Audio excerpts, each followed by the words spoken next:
In this file, one of the most controversial crimes took place.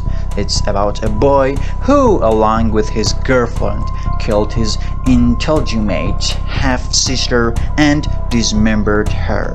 Stay tuned for the heart-wrenching details of this documentary. Becky Mary, also known as Becky, was a 16-year-old girl born on June 3, 1998 in Bristol.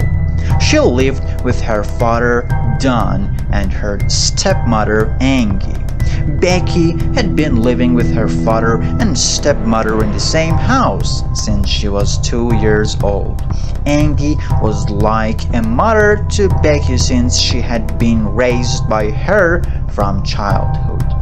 Becky had an older half-brother named Daniel, who was 2 years older than her, and an illegitimate half-brother named Nathan Matthews, who was Becky's child and 10 years older than her.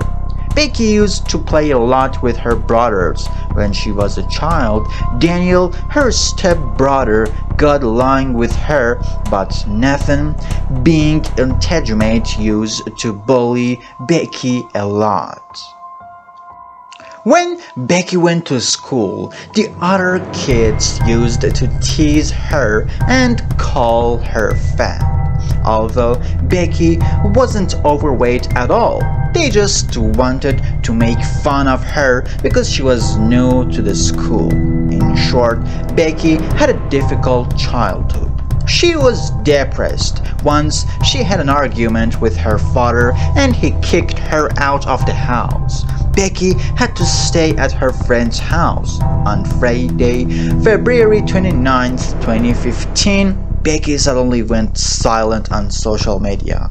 Not replying to her friends' messages on Instagram, there was no news of her. Her family hadn't heard from her since Wednesday night. Since she had stayed at her friend's house on Thursday and hadn't returned home on Friday, her family thought she might want to stay at her friend's house again. They hadn't been very concerned, but when they realized there was no news of Becky, they became worried. Becky's friends went to her house and saw all her clothes and makeup still in place, as if she wasn't planning to go out. This was strange, because Becky always wore makeup when she went out. So her friends became very worried and decided to contact the police. The police questioned everyone, and Shanna, Nathan Matthews' girlfriend and Becky's half-brother, said that on Friday morning, when she was at Nathan's house, she felt like Becky was there because she heard some noises. Although no one was home, she thought Becky was in the house. Almost everyone knew that Becky was and that she was missing. Her picture was everywhere. Becky's family went on television and gave interviews. In interviews, they always addressed two types of audiences. Sometimes they talked directly to Becky, asking her to come home if she had left on her own, and sometimes they addressed potential kidnappers, asking them to return Becky. Bex, if you're watching this, please come home.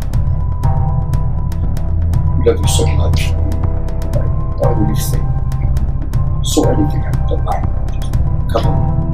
Hundreds of police officers and volunteers worked on this case. Many houses were searched, many forests and riversides were searched. Everywhere possible where Becky could be found alive or where her body could be found, but there was no news of Becky, and the hope of finding her alive was fading away.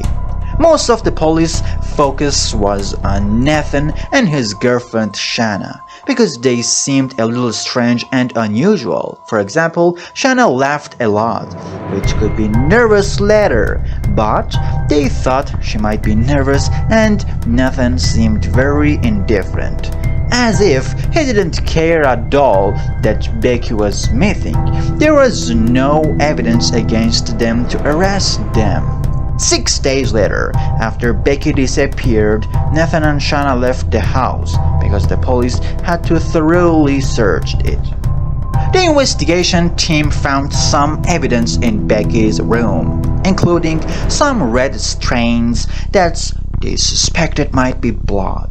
They sent it for testing and found out it would take a while to determine whose DNA it was, and found some fingerprints on the frame in the Becky's room, which they suspected might be related to struggle or altercation in the room or near the frame.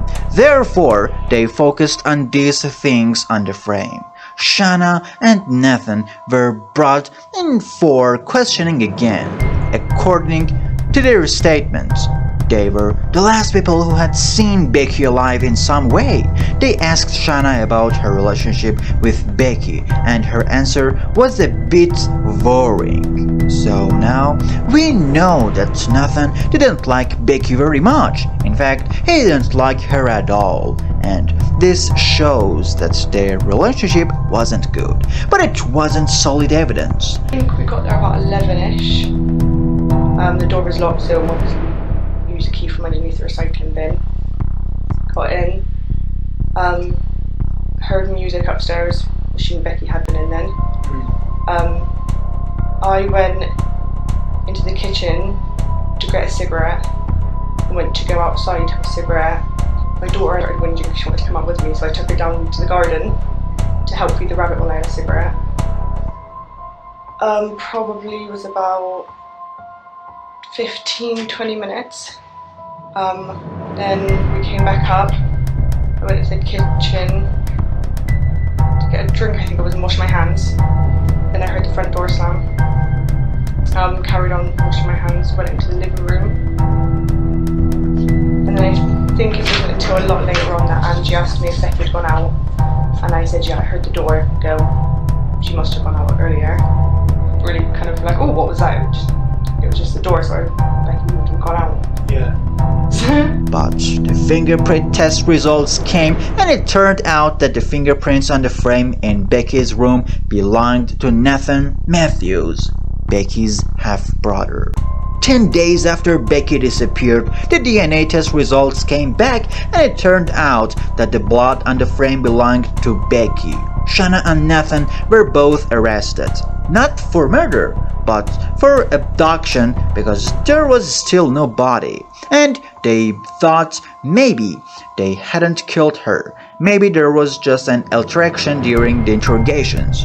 They were sure that Shanna was lying because it was very clear and her body language showed her stress.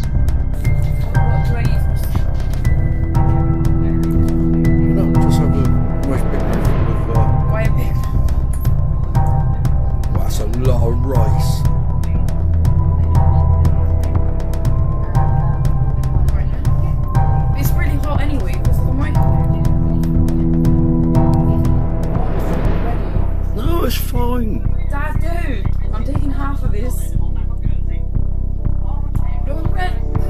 Shanna and Nathan had been living separately from their families in another house, a mile away from the house where Becky lived.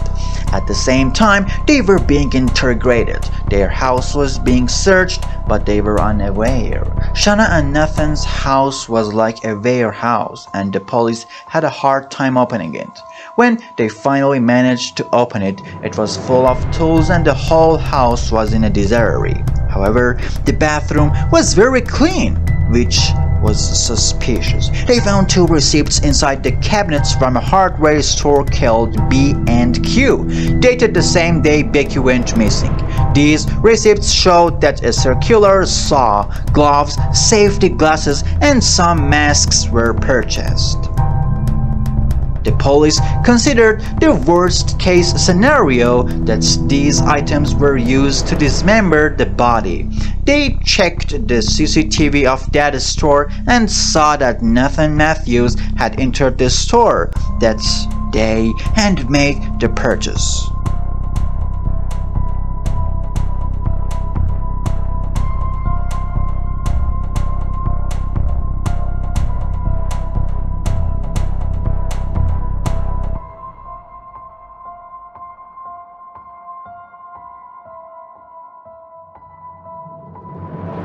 During the interrogation, the police presented a hypothetical scenario to Nathan. He went to buy these items, returned home, first suffocated Becky, then dismembered her with a saw. The police pursued Nathan and he broke down in tears, confessing to everything. He said that Shanna had no role in and that May himself had dismembered Becky and placed her in various bags, storing her in different bags and stashing her in the house's attic. The police found the body and pieced it back together. They asked Becky's father to come and identify her, and it was indeed Rebecca. They asked Nathan why he did it, and he said that Becky was behaving badly with his mother, and he couldn't tolerate it. After examining Nathan's phone and messages with his girlfriend Shanna, they realized she was involved too. Nathan was sentenced to life imprisonment and Shanna was sentenced to 15 years in prison for her involvement in the murder. We're at the address at the time that Rebecca, or Becky, I think most people know Becky, as, yeah, Becky. Or Bex. Yeah, okay. Do you know her as Becky or Bex? Usually call her Bex. Is she safe? Well, I didn't know where she is, so I'm meant to know. Is there anything that happened that could be significant in the disappearance of Rebecca?